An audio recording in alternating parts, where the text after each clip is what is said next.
when you have emotional maturity, you realize that some days you're not going to sleep well. Some days you're going to wake up and you've got your schedule and everything's planned out and the poop hits the fan. You got to eat those shit sandwiches, right?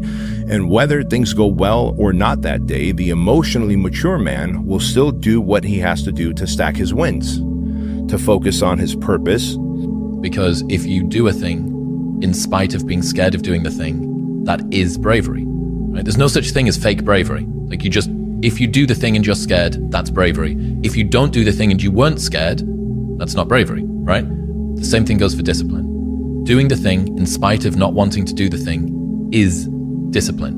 You don't need motivation to get yourself up to go and do a thing. Make the promise small, build it up step by step. Know that you are going to have setbacks, and this is my favorite rule from James Clear, which is a habit missed once is a mistake. A habit missed twice is the start of a new habit.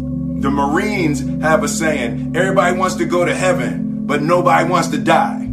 And that's just real. At the center of bringing any dream into fruition is self-discipline. And I always equated working out to struggle. And I struggled my whole life, but I ran from it.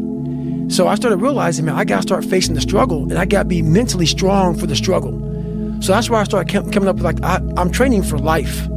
Mentally, I'm training for life. I'm not training for, like, to lift 400 pounds. And I found out on my own pretty much, is that through discipline, through self-discipline, through repetition, through tons of repetition of the same thing that you don't want to do, and that's the key thing. There are winners and there are losers. And the definition is this. Losers take things that happen to them and that they feel inside that suck, and they wallow, and they use it for self or outward destruction. Winners take whatever they feel it, it sucks, and they transmute it into things that are good for themselves and for the world. So today, I want you to do 3 things. Stay humble. Never forget where you came from. Stay hungry. Keep that fire in your soul. And stay true.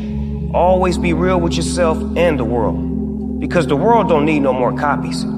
It need originals. And trust me, ain't nobody else that can do what you do like you do. To crave the result, but not the process, is to guarantee disappointment. Success really just boils down to this. You gotta want it more than you hate what it takes to get it. If you're willing to suck at anything for 100 days in a row, you can beat most people at most things. Smile wide, hold your head high, and when they ask you how you made it, you tell them, I believed in myself when nobody else did. Keep pushing, keep winning, and remember, it's always the underdogs who end up running the game. That's your moment. It's not that all is lost. When you're feeling the most trapped and down and nothing can't go right, I feel like those are the moments that define you. Those are those character canon moments that are like, what am I gonna do now? You know? Yeah. How do you respond to that?